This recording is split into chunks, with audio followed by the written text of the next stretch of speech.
Good morning everyone. आज का हमारा टॉपिक है गवर्नर जनरल। तो यहाँ से या तो सीक्वेंस में लगाने के लिए आ जाता है क्वेश्चन, या फिर किस गवर्नर जनरल के टाइम में क्या कार्य हुए थे। तो स्टार्ट करते हैं। कंपनी के अधीन गवर्नर जनरल। बंगाल के गवर्नर रॉबर्ट क्लाइव थे। 1757 से 60 ईस्वी तक रहे और फिर दोबारा 1765 से 1767 तक। तो इनके समय में क्या कार्य हुए बंगाल में वो देख लेते हैं। इसने बंगाल में द्विध शासन की व्यवस्था की।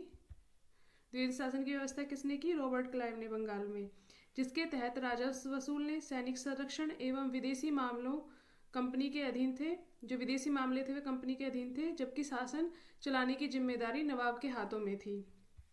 इसने मुगल सम्राट शाह आलम द्वितीय को इलाहाबाद की संधि 1765 ईस्वी के द्वारा कंपनी के संरक्षण में ले लिया। इस संधि के जरिए ईस्ट इंडिया कंपनी को देश की राजनीति और संवैधानिक व्यवस्था में दखल देने का अवसर मिल गया और यहीं से भारत में ब्रिटिश शासन की नींव पड़ी।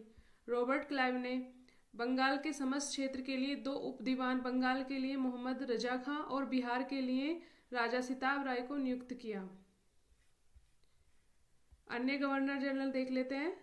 बेरलास्ट थे जो 1767 से 69 तक रहे।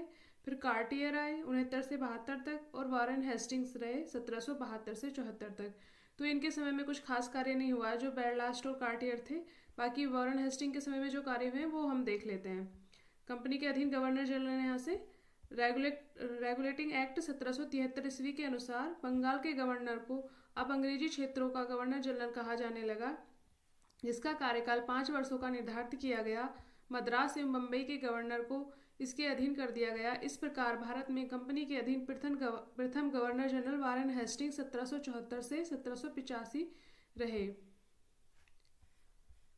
वारन हेस्टिंग 1750 ईस्वी में कंपनी के क्लर्क के रूप में कलकत्ता आया था और कंपनी कार्यकुशलता के कारण कासिम बाजार का अध्यक्ष, बंगाल का गवर्नर एवं कंपनी का गवर्नर जनरल बना।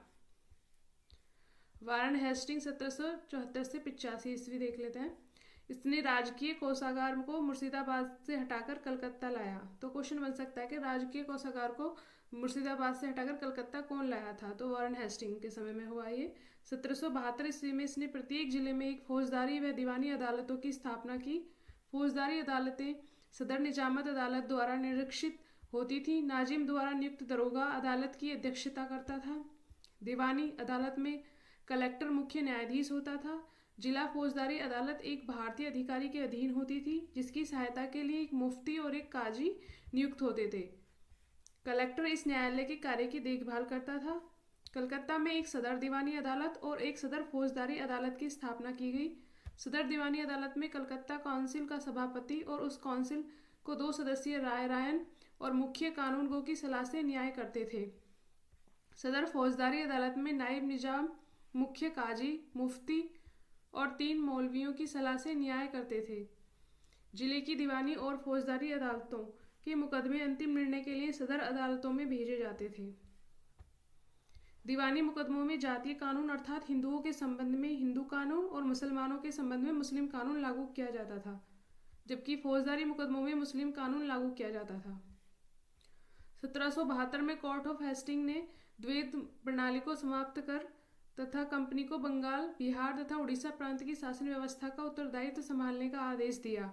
वारन हेस्टिंग ने दोनों उपदीवानों मोहम्मद रजा खां तथा राजा सिताब राय को पद से हटा दिया। 1772 में वारन हेस्टिंग ने एक नई भू राजस्व पद्धति लागू की, जिसे इजारेदारी प्रथा के नाम से जाना जाता है। तो क्वेश्चन बन सकता है कि इजारेदारी प्रथा किसने लागू की थी? तो वारन हेस्टिंग ने। इस पद्धति को अपनाने का मुख्य उद्देश्य अधिक भू राजस्व वसूलना था। कई बार क्वेश्चन ऐसे बन जाता है कि जो इजारेदारी प्रथा थी उसका जो उद्देश्य था, मुख्य उद्देश्य क्या था? तो वो अधिक राजस्व वसूलना था। इसकी मुख्य 2 विशेषताएं थी जो हम देख लेते हैं। फर्स्ट थी ये पंचवर्षीय ठेके की व्यवस्था थी और इसके अंतर्गत उच्चतम बोली लगाने वाले को लगान वसूली का अधिकार दिया जाता था। ये दोनों इसकी इंपॉर्टेंट विशेषताएं थी। हेस्टिंग ने नवाब की देखभाल के लिए मीर जाफर की विधवा मुन्नी बेगम को उसका संरक्षक नियुक्त किया। 1775 में मुन्नी बेगम को हटाकर मोहम्मद रजा खां को नवाब का संरक्षक नियुक्त किया गया। 1776 में मनुस्मृति का अंग्रेजी अनुवाद a code of Gentoo laws के नाम से हुआ। A code of Gentoo laws. William Wilkins ने 1785 में भगवत गीता का अंग्रेजी में अनुवाद किया। 1789 में अभिज्ञान शाकुंतलम नामक नाटक का अंग्रेजी में अनुवाद किया गया। ये जितने भी कार्य थे ये सारे वारेन हेस्टिंग के समय में हुए। हेस्टिंग ने 1781 में कलकत्ता में मुस्लिम शिक्षा के विकास के लिए प्रथम मदरसा स्थापित किया। इसी के समय 1782 ईस्वी में जोनाथन डक्कन ने बनारस में संस्कृत विद्यालय की तथा सर विलियम जोन्स ने 1784 ईस्वी में the Asiatic society of Bengal की स्थापना की। ये क्वेश्चन कई बार बना है कि the Asiatic society of Bengal की स्थापना किसने की थी, तो विलियम जोन्स ने की थी। 1804 में बम्बई में एशियाटिक सोसाइटी और 1823 में लंदन में Asiatic society of great Britain की स्थापना हुई। इसने मुगल सम्राट को मिलने वाले 26 लाख रुपए की वार्षिक पेंशन बंद कर दी। इसी के समय में 1780 में भारत का पहला समाचार पत्र द बंगाल गजट का प्रकाशन जेम्स ऑगस्टस हिक्की ने किया। इसी के समय में रेगुलेटिंग एक्ट के तहत 1774 में कलकत्ता में एक उच्चतम न्यायालय की स्थापना की गई, जिसका अधिकार क्षेत्र कलकत्ता तक था। कलकत्ता के बाहर का मुकदमा तभी सुना जाता था या जब दोनों पक्ष सहमत हों। इस न्यायालय में अंग्रेजी कानून लागू होता था। इसका मुख्य न्यायाधीश एलिजा एम्पे था, जिसे 1782 में इस्तीफा देना पड़ा। हेस्टिंग्स ने बंगाली ब्राह्मण नंद कुमार पर झूठा आरोप लगाकर न्यायालय से फांसी की सजा दिलवा दी थी। प्रथम आंग्ला मराठा युद्ध 1775 से 1782 ईस्वी में हुआ एवं द्वितीय आंग्ला मैसूर युद्ध 1780 से 1784 ईस्वी में हुआ। वारेन हेस्टिंग के समय में ही लड़े गए प्रथम आंग्ला मराठा युद्ध सालवाई की संधि 1782 ईस्वी। ये सब इंपॉर्टेंट है, यहाँ से इसके समय में जो भी कार्य हुए हैं वो सारे हैं, युद्ध हो या फिर संधि हो। द्वितीय आंग्ला मैसूर युद्ध मंगलोर की संधि 1784 ईस्वी में, ये भी इसी के समय में हुई। पिट्स इंडिया एक्ट 1784 ईस्वी वारेन हेस्टिंग के समय में ही पारित हुआ। इसी के काल में 1772 में बोर्ड ऑफ रेवेन्यू की स्थापना हुई। क्वेश्चन बना हुआ है कि बोर्ड ऑफ रेवेन्यू की स्थापना किसके काल में हुई थी, तो 1772 में वारेन हेस्टिंग के समय में हुई। हेस्टिंग के संपूर्ण लगान के हिसाब की देखभाल के लिए एक भारतीय अधिकारी राय रायन की नियुक्ति की। इस पद को प्राप्त करने वाला पहला भारतीय दुर्लभ राय था। दुर्लभ राय का पुत्र राजा राजवल्लभ था। पिट्स इंडिया एक्ट 1784 ईस्वी के विरोध में इस्तीफा देकर जब वारेन हेस्टिंग फरवरी 1785 ईस्वी में इंग्लैंड पहुंचा तो बर्क द्वारा उसके ऊपर महाभियोग लगाया गया, परंतु 1795 ईस्वी में इसे आरोप से मुक्त कर दिया गया। 1786 में हेस्टिंग्स के जाने के पश्चात लगान परिषद का पुनर्गठन किया गया और एक नवीन अधिकारी मुख्य सारिस्तादार की नियुक्ति की गई, जिसका कार्य सभी कानूनगों के कागजों की देखभाल करना था। इस पद पर प्रथम नियुक्त जेम्स ग्रांट की हुई। इस पद पर जो पहली नियुक्ति हुई वो जेम्स ग्रांट की हुई। अब सुरक्षा प्रकोष्ठ की नीति ring fence policy Warren Hasting से संबंधित है। इसके बाद सर जॉन्स मैकफर्सन 1785 से 86 रहे, लेकिन ये अस्थायी गवर्नर जनरल नियुक्त किए गए थे, तो इनके समय में ऐसा कोई खास कार्य नहीं हुआ। अब PYQs देख लेते हैं। ये जितने भी PYQs हैं वारेन हेस्टिंग से रिलेटेड है। फर्स्ट है निम्नलिखित कथनों पर विचार कीजिए। रॉबर्ट क्लाइव बंगाल के प्रथम गवर्नर जनरल थे। सेकंड है विलियम बेंटिक भारत के प्रथम गवर्नर जनरल थे। तो इसका आंसर ऑप्शन बी, केवल 2 सही है। विलियम बेंटिक भारत के प्रथम गवर्नर जनरल थे।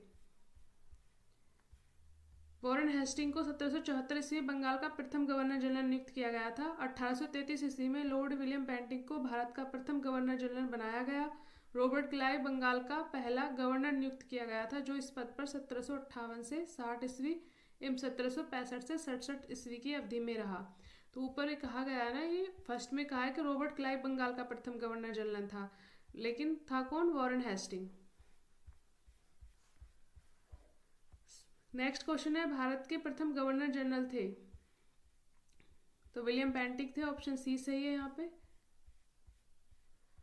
नेक्स्ट निम्नलिखित घटनाओं पर विचार कीजिए। फर्स्ट है क्लाइव का पुनः भारत आगमन, इलाहाबाद की संधि, बक्सर का युद्ध, वारेन हेस्टिंग का भारत का गवर्नर बनना। इसे सीक्वेंस में लगाने के लिए पूछा है। उपयुक्त घटनाओं के घटित होने के काल क्रमानुसार को निम्नलिखित कूट से सही क्रम का चयन कीजिए। अभी मैंने ऊपर बोला था ना, तो सीक्वेंस में लगाने के लिए आ जाता है, तो हम सीक्वेंस में तभी सही से लगा पाएंगे जब हमें उनके आने का क्रम पता होगा। तो मैं सारे गवर्नर जनरल जितने भी हैं उसी हिसाब से कराऊंगी जिस क्रम में वो भारत आए थे और उनके काल में जो भी कार्य हुए थे। ऑप्शन बी सही है इसमें। देख लेते हैं। बक्सर का युद्ध 22 अक्टूबर 1764 में हुआ। क्लाइव का पुनः भारत आगमन 3 मई 1765 में हुआ। इलाहाबाद की संधि अगस्त 1765 में हुई। और वॉरेन हेस्टिंग का बंगाल का गवर्नर बनना वो 1772 ईस्वी में हुआ। नेक्स्ट क्वेश्चन है, निम्नलिखित कथनों में से कौन सा सही नहीं है? ऑप्शन ए है, जन प्रशासन की नींव वॉरेन हेस्टिंग द्वारा मजबूती से रखी गई, जिस पर ऊपरी संरचना कॉर्नवालिस ने की। बी है, ईस्ट इंडिया कंपनी की असैनिक और सैनिक सुधार करने का श्रेय क्लाइव को था। सी है, लॉर्ड विलियम बेंटिक सबसे बड़े ब्रिटिश शासकों में से एक था क्योंकि उसने भारत में ब्रिटिश साम्राज्य को संग्रहित किया। और डी है, लॉर्ड डलहौजी ने द्वितीय के सिद्धांत के आधार पर ब्रिटिश साम्राज्य में समृद्ध क्षेत्र जोड़े। तो इसमें सी सही नहीं है, बाकी सब सही है। व्याख्या देख लेते हैं क्यों सही नहीं है। क्लाइव के समय में असैनिक तथा सैनिक दोनों सुधार हुए। असैनिक सुधारों के अंतर्गत क्लाइव ने उपहार लेना तथा निजी व्यापार बंद कर दिया। उसने आंतरिक कर देना अनिवार्य बना दिया। सैनिक सुधार के अंतर्गत क्लाइव ने आज्ञा दी कि दोहरा भत्ता बंद कर दिया जाए तथा जनवरी 1766 में यह भत्ता केवल उन सैनिकों को ही मिलता था जो बंगाल तथा बिहार की सीमा से बाहर कार्य करते थे। जन प्रशासन की नींव वॉरेन हेस्टिंग द्वारा मजबूती से रखी गई थी, जिस पर ऊपरी संरचना कॉर्नवालिस ने तैयार की। कॉर्नवालिस के समय में न्यायिक सुधारों, फौजदारी कानूनों में सुधार, पुलिस सुधार, कर संबंधी सुधार तथा व्यापारिक सुधारों से जन प्रशासन की नींव पड़ी। विलियम बेंटिक 1828 से 35 ईस्वी के शासन के 7 वर्षों में पुरानी निरंतर युद्धों तथा संयोजन की नीति को तिलांजलि दे दी गई। भारत के इतिहास में बेंटिक का नाम सामाजिक तथा प्रशासनिक सुधारों के कारण स्मरण किया जाएगा। लॉर्ड डलहौजी 1848 से 56 ईस्वी में व्यक्तिगत के सिद्धांत के अंतर्गत, 1848 ईस्वी में सतारा, 1849 ईस्वी में जैतपुर तथा संबलपुर, 1850 में बघाट, 1852 में उदयपुर, 1854 ईस्वी में झांसी तथा 1854 ईस्वी में नागपुर का विलय कर लिया। 1856 ईस्वी में डलहौजी ने अवध का विलय कुप्रशासन के बहाने किया। ये पूरा सब क्वेश्चन बना हुआ है, लास्ट से लास्ट ईयर यहाँ से क्वेश्चन बना था ये कि कब किसका विलय हुआ। नेक्स्ट है, भारत में ब्रिटिश साम्राज्य का संस्थापक कौन था? ए है स्लीमैन, बी है लॉर्ड मिंटो, सी है लॉर्ड क्लाइव और डी है लॉर्ड मेयो। तो ऑप्शन सी सही है, लॉर्ड क्लाइव। व्याख्या देख लेते हैं। भारत में ब्रिटिश साम्राज्य का संस्थापक लॉर्ड क्लाइव को माना जाता है। 30 जून 1757 को हुई प्लासी की लड़ाई में विजेता अंग्रेजी सेना का नेतृत्व करता लॉर्ड क्लाइव था। इसी युद्ध के उपरांत बंगाल में ब्रिटिश साम्राज्य की नींव पड़ी। नेक्स्ट है, अंग्रेजों के विरुद्ध बनारस विद्रोह का नेतृत्व किसने किया था? ए है सुजाउद्दौला, बी आसफउद्दौला, सी राजा चैत सिंह और डी है राजा महीप नारायण सिंह। तो ऑप्शन सी सही है, राजा चैत सिंह। बनारस विद्रोह राजा चैत सिंह द्वारा 1781 ईस्वी में किया गया था। इस विद्रोह में तत्कालीन गवर्नर जनरल वॉरेन हेस्टिंग ने अपने सैनिकों के साथ भागकर चुनार के किले में शरण ली। नेक्स्ट क्वेश्चन है, कलकत्ता में एशियाटिक सोसाइटी की स्थापना के समय बंगाल का गवर्नर जनरल कौन था? ऑप्शन है, ए लॉर्ड कॉर्नवालिस, बी है लॉर्ड वॉरेन हेस्टिंग्स, सी है वेलेजली और डी है बेंटिक। तो ऑप्शन बी सही है, इसमें लॉर्ड वॉरेन हेस्टिंग। 15 जनवरी 1784 को एशियाटिक सोसाइटी की स्थापना के समय बंगाल का गवर्नर जनरल वॉरेन हेस्टिंग 1774 से 85 था। नेक्स्ट क्वेश्चन है, सुरक्षा प्रकोष्ठ की नीति संबंधित है। तो इसमें ऑप्शन ए सही है, वॉरेन हेस्टिंग से संबंधित है। सुरक्षा प्रकोष्ठ या घेरी की नीति से वॉरेन हेस्टिंग तथा वेलेजली संबंधित थे। वॉरेन हेस्टिंग्स ने मैसूर और मराठों के साथ युद्ध अन्य भारतीय रियासतों के साथ बराबरी की पदवी प्राप्त करने की भावना से किया। इस समय कंपनी ने अपने राज्य के चारों ओर मध्य राज्य मतलब बफर स्टेट बनाने का प्रयत्न किया। उद्देश्य केवल अपने राज्य की रक्षा करना था, अथवा हम यह भी कह सकते हैं कि अपने पड़ोसी राज्यों की सीमाओं की रक्षा करो ताकि अपनी सीमाएं सुरक्षित रहें। उस समय भय मुख्यतः अफगानों और मराठों से था, इसीलिए कंपनी ने अवध की रक्षा व्यवस्था के कार्यों को इस शर्त पर संभाला कि अवध का नवाब उस व्यय का बोझ उठाए, और इस प्रकार अवध की रक्षा ही बंगाल की रक्षा थी। वेलेजली के आने से कंपनी के भारतीय रियासतों के साथ संबंधों में परिवर्तन आया। वेलेजली का उद्देश्य भारतीय रियासतों को अपनी रक्षार्थ कंपनी पर निर्भर करने पर बाध्य करना था। उसने भारतीय रियासतों को अंग्रेजी राजनीतिक शक्ति के और सैनिक रक्षा के घेरे में लाने का प्रयत्न किया। नेक्स्ट क्वेश्चन है रिंग फेंस नीति का संबंध इनमें से किससे है? तो वॉरेन हेस्टिंग से ही है, ऑप्शन बी सही है इसमें। नेक्स्ट है निम्नलिखित में से किसने बंगाल में द्वैत शासन प्रणाली को समाप्त किया? तो ऑप्शन सी सही है, वॉरेन हेस्टिंग ने। वॉरेन हेस्टिंग के कार्यकाल में 1772 ईस्वी में कोर्ट ऑफ डायरेक्टर्स ने दोहरी शासन प्रणाली को समाप्त करने का निर्णय लिया था। कलकत्ता परिषद एवं उसके प्रधान को आज्ञा दी कि वे स्वयं दीवान बने और बंगाल, बिहार तथा उड़ीसा के प्रबंध को अपने हाथों में ले ले।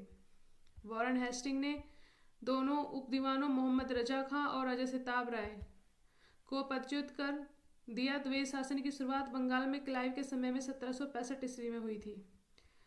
जो शुरुआत हुई थी वो क्लाइव के समय 1765 में हुई और जो अंत हुआ वो